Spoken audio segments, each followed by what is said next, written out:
This is Heavy Conversation with Bruce and Jody, a podcast where we talk about being a big guy in today's world. I'm Bruce. And I'm Jody. Here we go. Here we go. All right, here we go. All right, here we go.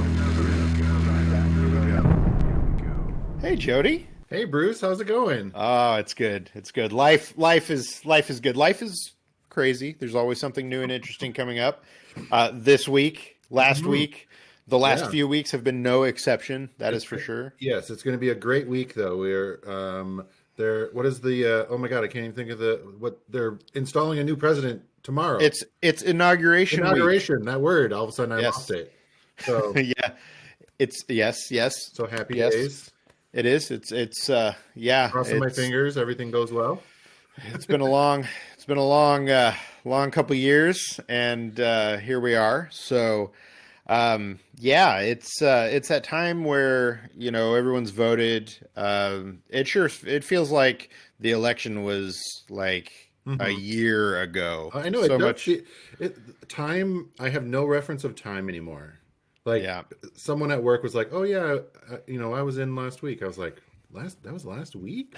God, that would seem like so long ago already. I'm like, there's just so much coming at us every day that it's like it feels like you said couple episodes ago, it's been the longest 10 years of my life. Yes. This year. Yes. Or 2020. It's like there's so much coming at us that there's a couple of years worth of information coming at us in a few days. So I know it's crazy. It's crazy. And I'm ready for it to calm down. Yes, for sure. It's like, yeah, for real. And it's one of those things where we've had the election, we've been waiting. Now there's a new president. So for a lot of people, it feels like, okay, we're done. We've done what we need to do. We're done.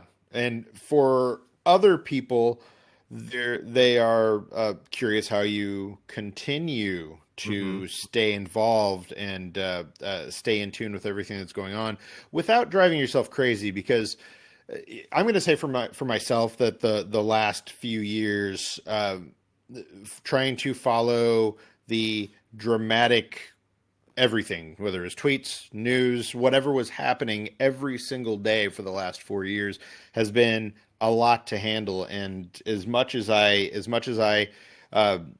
want to stay involved, I'm not. I don't want all of that in my life again. So I want to stay involved, and I'm curious about ways to do that. So this week we're kind of talking about ways to stay involved and things that you can consider doing to stay connected moving forward. Yeah. There's a lot more that happens outside of the presidential election. We all know that that's a big deal, but there's a lot that happens outside of that. There's still a couple of years in between, 4 years in between each one. So there's more to do. So we'll get into that in a little bit. Absolutely. But I have a little bit of news before we get into that. I'm trying on I did the Warby Parker try-on little box. Nice. So yes. I have a pair right here that I'm wearing. It's just the frames with some, not my prescription, so I can't see exactly. Sure. So Warby Parker, they make eyeglasses that are very affordable and stylish, great looking. They allow you to get a try-on box where you pick out 5 frames. They put them in a box. They send you the frames that you chose. You try them on, figure out what you like, what you don't. You send them back and you choose the frame that you want, and then boom, there you go. We were just talking a little bit before the show, and you said that they actually do have extra wide, which I only got wide. I should have definitely gotten extra wide, so I might have to do another try-on box before I actually finally decide. So yes, so they make a real push to offer a variety of sizes, and that's something that they've been doing for a while. But in the last year or so, they've made a real push to incorporate more sizing. And so like the pair that I'm wearing are from Warby Parker. They're called the Lowry, and I believe they're extra wide. Yeah, so they look wider than these ones. I know I have a big head, so yeah. So I went to a normal, mall eye doctor, got my eye exam, went to look at glasses. I was like, oh, I like these. Right. And then I was like, oh, can you get these in a wide? And they're like, oh, well, actually, the only wide ones are like there. And I was like, That's it. That's it. Like the ugly ones in the corner? No. I felt like I was back in some, shopping for clothes where, oh, you get those four things in the corner and that's it. Right. So I was kind of disappointed, but I knew that you had a lot of great glasses. You had a really fun pair on last episode. So Yeah. I definitely am going to be doing a little bit more for some glasses because I've had these other ones for like 4 or 5 years. So I love them, but, my prescription's updated. I want to try something different, try something new. So. Absolutely. And yeah, they have a bunch of different frames that work for all kinds of needs and preferences. And that's the great thing about it. Lots of stuff that I've written about on Chubster, just talking about their different frames for bigger heads. So yeah, I would definitely recommend Warby Parker is certainly a place to look for good frames. Yeah. Well, that's where I knew you had a bunch of them. So I was like, ooh, I'm going to check them out. Nice, nice. So my piece of news for this week. So last week, CES 2021 happened, which is the Consumer Electronics Showcase. And it's when a lot of the electronics companies, they drop their new products. So they're talking about the new things that either they're putting out this year or things that they're working on, or in some cases they're putting out things that they've just kind of ideas that they've had that they haven't that they don't have like a release date for, or concepts for different things. Yeah. So one of the concepts that I saw was a face mask that had some kind of LED system built into it. I don't know what the reasoning was for it, but it sure did look kind of cool. So yeah, there was that. Oh, like a COVID mask? Yeah, like a COVID mask that had kind of all I saw was like this circular LED light. I don't know if that's like, do you need to shine at night? I have no idea. But Or maybe it's like some sort of UV germ killing thing or something. Maybe so. Oh, yeah. But one thing that I did see that stood out to me, and I'm really on the fence about this, and you'll understand why. It's called the Cold Snap, and it is an ice cream making gadget that is basically like a Keurig, but for ice cream. So instead of putting out coffee, it has single serve pod dispensed ice cream and other tasty frozen treats. So frozen margaritas, smoothies. I'm on board. I'm ready. Ice cream. So it goes on your countertop, but it's huge. This thing's like 50. Okay. It's 50 pounds. It's the instead of having like the small Keurig cups, there are cans, and these cans, have the ice cream or whatever it is that like heavy cream or whatever. Right. Or and sweetened milk or whatever it is. Yeah, and so it can make your whatever it is that you want, your ice cream, in between 60 and 90 seconds. So you pop it in, boom, it makes whatever you want, and you're good to go. The pods, they still call them pods apparently, but they're like energy drink cans. So they're aluminum, and they're easy to recycle, which is another big thing. I know the Keurig cups for a long time. Lots of waste with those Keurig cups. Yes. So so it is another thing that you can put on your counter if you would like that. And to pick up counter space. Yeah. So if you really, really love ice cream and frozen margaritas, and you want to use a technology to make them, you'll be able to get it in 2022. So you got some time to wait, and you'll have to pay between $500 and $1,000 to do that. So it looks like a little soft serve type looking machine. Yes. Okay. Yes. And the pods that come with it will be between $2.50 and $3. So, so there's that. So, it's, for me personally, I'm not giving up the counter space, and I'm sure not paying that much for a machine like that when you can get some tasty ice cream. We have a lot of really good ice cream here in Portland. There's some ice cream sandwiches, those Ruby Jewels that I love. Mm-hmm. So yep, I like that they have a non-dairy ice cream option. That's what I was looking for in frozen yogurt. So sure.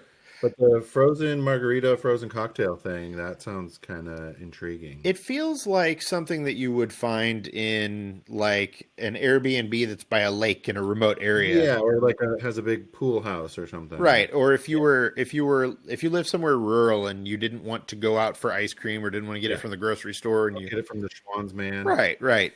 Then you could do this, I guess. Yeah, So I do. I like it though. yeah, so Huh. it's an option. But yeah, you're gonna have to wait about a year for that. But there you go. So Looks fun. technology.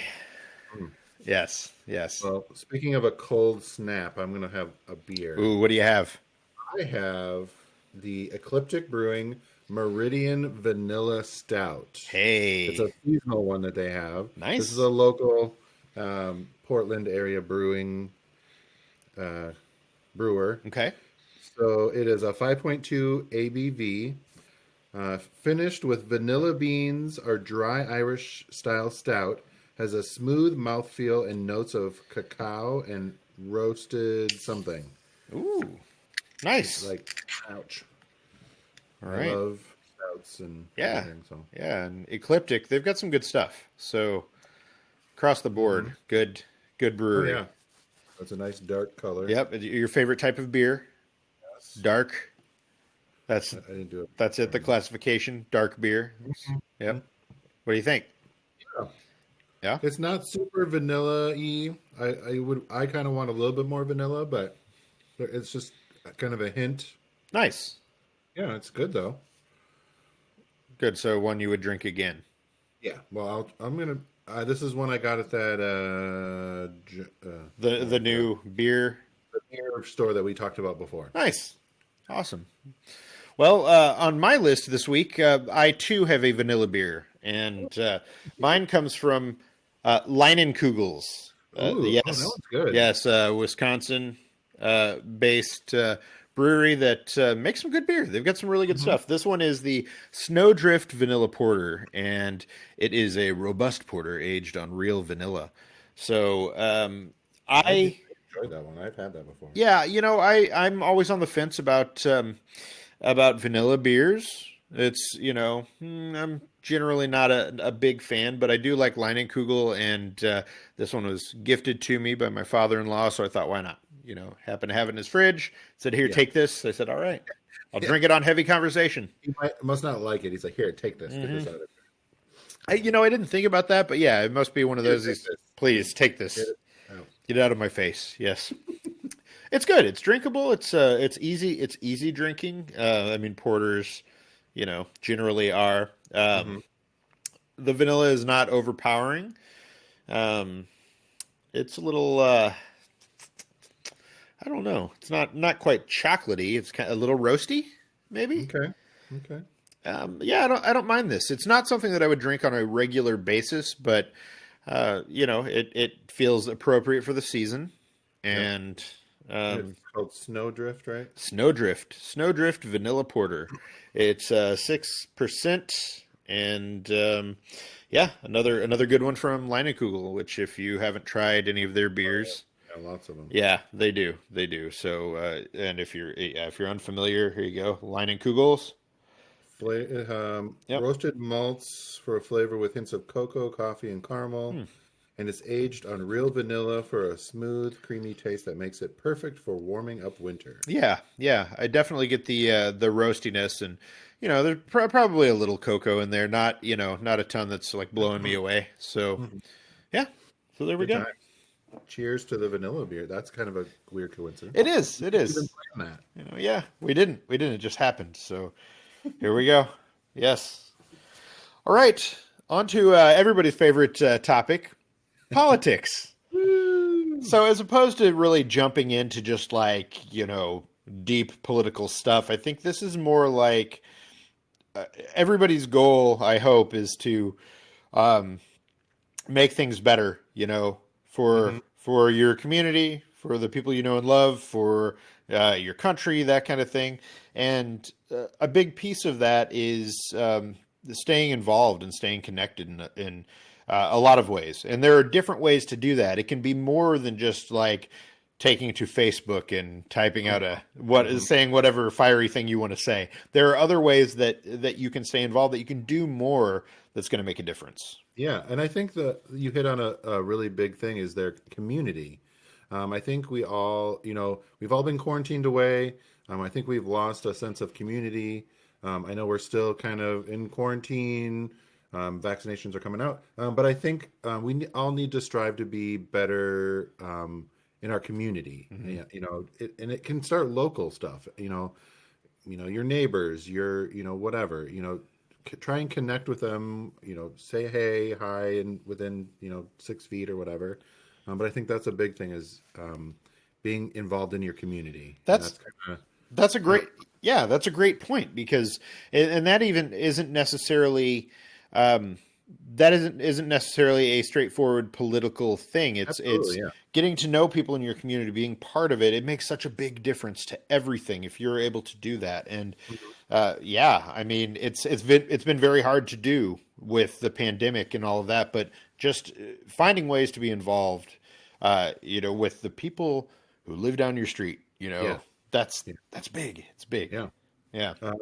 So I think my first thing, besides just being better in our community, is getting informed. And you said it's more than just Facebook or Twitter or Instagram or whatever site that you're on or whatever social media. I think we need to really figure out how or where the news source is coming from.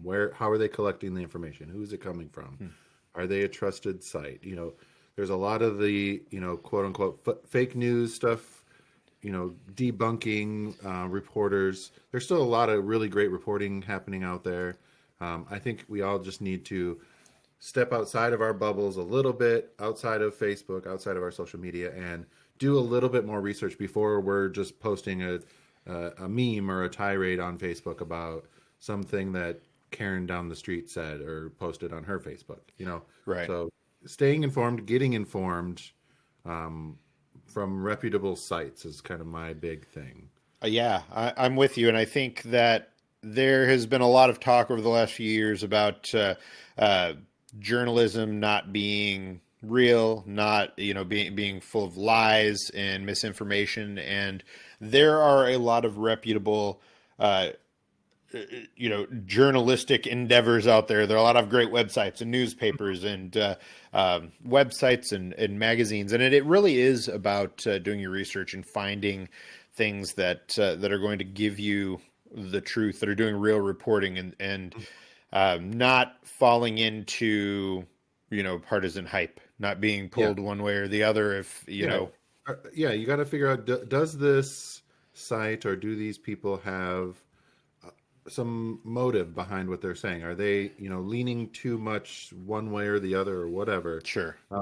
If it maybe some of the reporting makes you uncomfortable, it should, because not everyone has the same exact values and views and ideas about how things should run, but you still need to see each side and understand everyone's opinions. You don't have to agree, but we have to understand and come together a little bit more. Yeah, and that's the thing, is that it's the country. We have work to do. It's a flawed country. There are things that need to be fixed, that need to be worked on, and you need news that doesn't just tell you what you want to hear.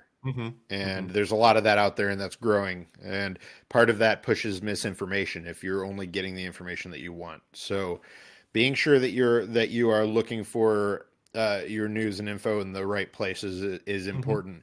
And I would say don't get your information from social media. Yeah. I mean, it is a great place to connect and get involved, but you can't take people's word as the absolute truth. Like, are multiple people or news organizations reporting the same thing? Right. Then it's pretty good that it's the truth. If it's just one or two random sites that are saying this thing, dig a little bit. Right. Don't just take it as, oh well, so and so said this, so it must be true.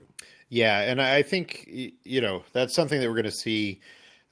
It's going to be a topic that's going to be discussed for years to come. Is how do you manage that? How do you make sure that misinformation isn't being shared as though it's the truth? And I mean, if you look at the election we just got through, there was a whole bunch of that, and it's gotten people to believe things that aren't true. So, and do things that are pretty crazy. Yeah, some horrible stuff. So Yeah. we need to work past that. So getting your information from places that are giving you, real concrete details is important.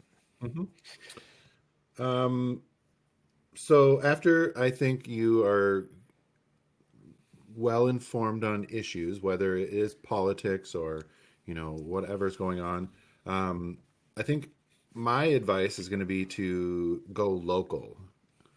Yes. Kind of back to our community. Once you've gotten some information, find something that you're passionate about or that really speaks to you, or maybe you see an injustice happening. Start reaching out to local organizations. There are those national organizations, but they have either local chapters or groups in your city or close to you. Reach out to them and find out ways that you can support them, whether it's whatever sort of things. But I'm going to say to stay local. Sure. I'll get involved in your city council, your school board, your whatever aldermans or city councils, Right. or whatever kind of organizations are going on. Right. It doesn't have to be necessarily, just our senators and congressmen and everything. They are important, but there's a lot of stuff that happens at the city level that everyone's really passionate about right now, that the cities have a lot more control over than our federal government. That's a big thing, and we're almost talking about kind of two things in one here. In that, focus locally, because the people who are running your city, whether it's a mayor, a city council, or people who are dealing with things in the county, or your police departments, or your metro transit, all of those things. It's all really important that you follow what's going on with those and that you focus there, because we tend to, and we should, but we tend to focus on the highest up thing. Okay, what's the president doing today? What's happening in Congress? And that's important, but it's also important, arguably more important, to focus locally, because those are the things that affect you every day, and those are the things that ultimately a lot of people start locally and they build up and they move forward, and things grow from there. And so focusing on that stuff and on those people, finding the people that are in line with what you believe in, that are that can help push those things forward, is really important. And if you don't see those things, look at how you can get involved. Look at joining organizations. Look at how you can get involved in government in your own community. And there are a lot of different opportunities for that. But just taking the time to look at that. I mean, whether it's something in your neighborhood or it's something citywide or statewide. Maybe a homeowners association or a neighborhood association or a local business association, whatever it is. They like you said, the city council, your local government has more affects your daily life more than, say, the Congress or the president. Yeah. It seems like they are affecting our lives every day, but it does. Yep. Yeah. Yep. But yeah, it's really important. I went to a neighborhood association or neighborhood meeting not too long ago, and there were like 3 or 4 people there, at this community center, and it was they were people who had been going for a long time, and they were very surprised to see anyone new come in. So, and it was, you got to get blood involved, and and it was a lot of talking about things that needed fixed in the neighborhood, or issues that were specific to our neighborhood. But it's a great place to start. So, look at those things. It doesn't always have to be, fate of the country in order for you to be involved. So my next step is take action. So once you've gotten informed, found how you can get involved locally. It's time to start doing something. So whether it's attending Zoom council meetings, and asking your council members or whoever your representatives are, asking them questions, hearing what they have to say, bringing up issues. There's lots of different, what you find the organizations, if they're having a rally, or maybe they're boycotting something, or maybe they're writing letters, or they're phone banking, or there's lots of ways that you can still be involved even during a quarantine. And I know that every organization is finding ways to keep up their work during the quarantine. Maybe that you're not meeting in person or going to the offices of people and meeting with them, but you can do Zoom meetings, phone calls, writing letters, whatever the action is. We need to start actually being involved, Definitely taking action. Yeah, absolutely, absolutely. Doing something and making a difference. That's huge, and it's something that not enough people are doing. So, Yeah. One thing I want to jump back to that we kind of covered is focusing on things that matter to you, and it is kind of a way that you can take action, is to look for those things that are important to you. So it could be something. A lot of cities deal with the homelessness and ways to deal with that, or I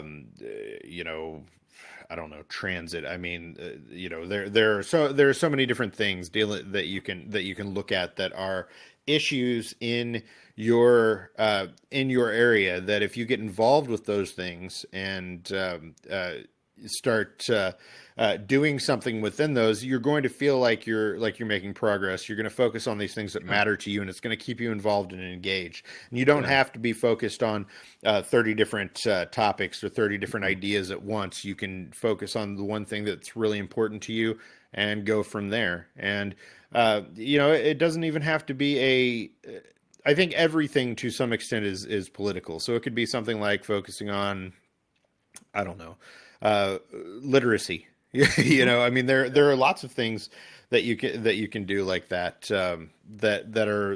that can really help. And it's about just being active in your community by doing something that's meaningful. Yeah. And I think, sometimes, at least I feel sometimes a little overwhelmed or helpless. Like, I don't even know what can I do? Like, when people are out there protesting, or, doing all this stuff with the president or the Congress, and it's like so big, Right. it's so much. And then I almost feel crippled by that, where it's like, well, I don't feel like I'm going to make a difference or do, so in 2021, I've made a pledge to myself that I'm going to start reaching out more locally, so that it's a smaller bite. I'm taking little bites off of, or into these issues that I'm concerned about, so, and I feel like I've accomplished something, and then I can maybe take another step and do something else. And Right. I like that. I think that's great. Something else that you can do is get to know the people who represent you, whether it's at a state or local level. Get to know about those people. Find out what they believe in. Make sure that you're understanding where they stand on different issues, and how those align with you, and talk to those people, even if they don't directly align with everything that you believe in. I think there's real value in, we're divided. We're a very divided country, and very, very divided kind of across the board. And, we live in Portland, Oregon, so we've seen a whole lot of that over the last year. We're in a complete chaos or something. Yeah, right? yeah, right. It's like we're seeing a lot of things saying it's like a Mad Max hellscape here. I mean, I'd be okay with that. I like their outfits. Yeah, those outfits are amazing. So it's about trying to connect. Obviously that's not always easy or always possible, but I do think that yeah, but I think the important thing is knowing who they are. Yeah, Who right. are the people that are representing you? Who If are you don't they? even know their names, Right. How can you have anything to say about what's going on? Making If yourself heard. Yeah. Right. You don't even know who's representing you and who is making those decisions, and you're not, reaching out or saying something, or Totally. That's even follow them on Facebook if that's what you need to do to stay informed on what, because they are posting about what they're doing. right. So that's Always. maybe some way to stay informed of what is going on. It So is, yeah, and if you know what they are about, then you can share your thoughts, your values, the things that you believe in, and that's important. It's important to be able to do that, and you start a dialogue and kind of go from there. And of course, if they aren't the people that you want in office, then you can work with that. You can work to get someone else in there. You can follow those things along, and you can talk about the things that you don't like and push for the things that you do. So yeah, that's a civilized, important. adult manner, Right. adult way to Right. have some discussions and have some, yeah. Yeah. I think another thing is, once you've been involved for a while, you can maybe start getting other people involved, reaching out to your friends and family, your neighbors, your community, and try to get them involved. Share things that you're involved with and things that you're doing to get them engaged with their community, with what's going on in the world. I think that's a good way to get more voices, get everyone's voices heard outside of just their vote. So getting involved and getting other people. So becoming even a neighborhood leader, you know, passing out flyers in your neighborhood to start a neighborhood association or whatever it is, get other people involved in what the things that you're passionate about, that you're concerned about. That's so true. I mean, if you look at, as an example, look at Georgia. Stacey Abrams spent so much time getting people registered to vote, and it made actual change. It made a difference in a way that no one would have expected a few years ago. So, you getting more people involved and behind the things that you believe can make a huge difference. I love that. Yeah, I think she deserves a statue in Yes. multiple places, I believe. Yes. Maybe one of my last little things, I've been using an app called Five Calls for quite a while now, and it makes it really easy to call your representatives about different issues. So you sign in, it knows where you are, it'll tell you who your representatives are. It gives you their contact information, so you can call their offices.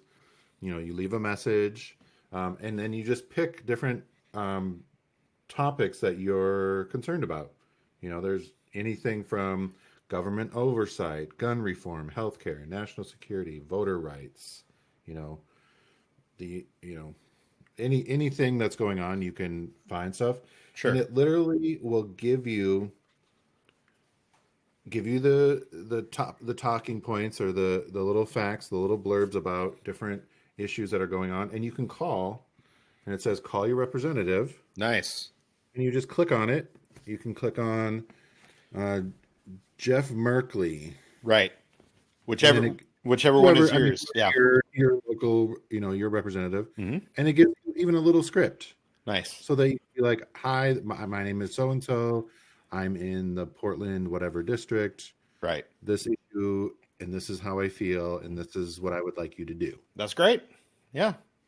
Yeah. And it's that easy, I love it. and that's an easy way for us to. Sorry, I got really close to the mic there. It was really important. Yes. It's an easy way to start reaching out to your representatives. You can figure out who they are, what and it even will say, maybe they've already taken a stance on whatever issue it is. It'll tell you. So that this Five Calls has been very helpful for me the last year or two, year and a half or so that I've been using it, and it kind of keeps track of who you've called and talks to you, tells you about your impacts that you've made. Nice. And sometimes I even get letters from my representatives, about the issue, saying, "Thank you for your, reaching out. This is, I know it's an aide that's sending me the letter. That's fine. Sure. There, and it says what the representative is, what their stance is, what they're doing, or even they want to talk to you and want more information from you. So it's been, that was a big surprise to me that, they actually wrote letters and reached out, and That they I guess I've respond. called Yeah. enough times that they have all my information now, so they can reach out, and yeah, it was really good. The last thing that I have on my list is we have been tied to the news and social media and everything for so long now that it is easy to get burnt out, and there is no reason that you can't pull back a little. You can still pull back and stay informed and stay connected. Sometimes you need to just kind of, for lack of a better term, detox, from all of this stuff, because it's stressful. It gets difficult to watch all the time, and especially the last couple of weeks, it's been some rough, horrible stuff. Yeah, I'm like, I can't see anymore. Like all the when they were storming the Capitol and all that stuff, I was like, wait, what is going on? And then after a while, I was like, I gotta pull back on this. I can't watch any more of this. Right. It's like getting me upset. I'm getting angry. Then I'm getting like, it's this weird, like angry, upset, scared, all kinds of things going on. And I was like, okay. Right. And I don't even want to know. Don't tell me right now. I just want to watch Little Mermaid. I'm fine. Exactly. And I want to go to work and just go to work, and I don't want to talk about it. And there's nothing wrong with that. There's nothing wrong with that. You can still stay engaged and connected to everything, but you don't have to have every notification coming up on your phone. You don't have to doom scroll. You don't have to do those things. This all kind of ties into things we've talked about before. Yeah. That those, you don't have to do all of that stuff to still be part of this. I think it's important that we don't just say, okay, it's all over, everything is fine. And it's not over. There's still lots to, there's a lot to do. We made a mess of everything over the last 4 years. So right. There's a lot to put back together. Yeah. And, even above and beyond that, there's still so much that needs to change and so much that needs to be done. And we've just got to keep pushing forward. Yeah. So there we go. Hopefully that gives everybody some ideas for how you can stay involved without losing your mind, basically. Yeah, do as much or as little as you can do. It's not all up to you, but it is up to all of us. Yes. That's my slogan for today's episode. I like that. Jody for president. 2030. There we go. Perfect. All right. Thanks, Bruce. I appreciate you. All right. And I appreciate you being part of our conversation. Yes. Yeah. Thank you. All right. Until next week. Bye, everyone. Bye-bye. Thanks for listening to Heavy Conversation. Be sure to like and subscribe on iTunes or wherever you get your podcasts.